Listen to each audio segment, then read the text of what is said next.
The Bible makes God sound like a narcissist.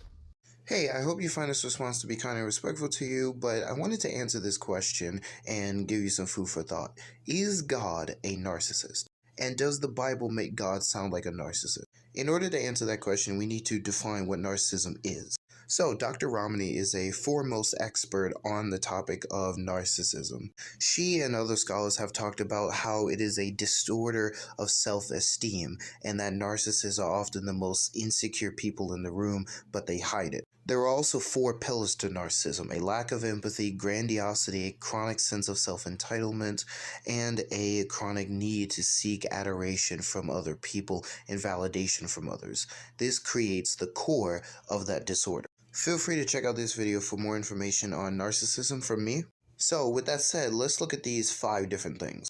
Firstly, God does not have any self-esteem issues or insecurity issues. He is a maximally great being and is sufficient in and of himself to exist, sustain himself, etc. So he's not lacking or anything or need anything or is insecure about anything. So immediately that claim that God is a narcissist is a non-starter. The second thing is that God does not have a lack of empathy. He has a constant desire all throughout the scriptures to help people, to save people. He is a God of the oppressed, this sort of thing. This is not the sound of someone who lacks empathy.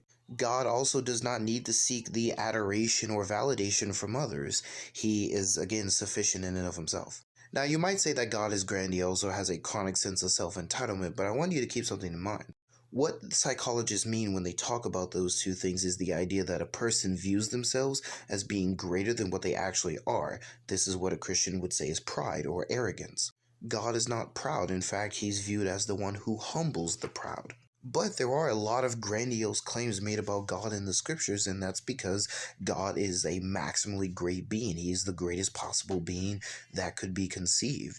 And as such, the biblical authors are keen to explore his greatness and his wonders, and he wants a relationship with human beings, and that would also require demonstrating greatness, wonder, etc.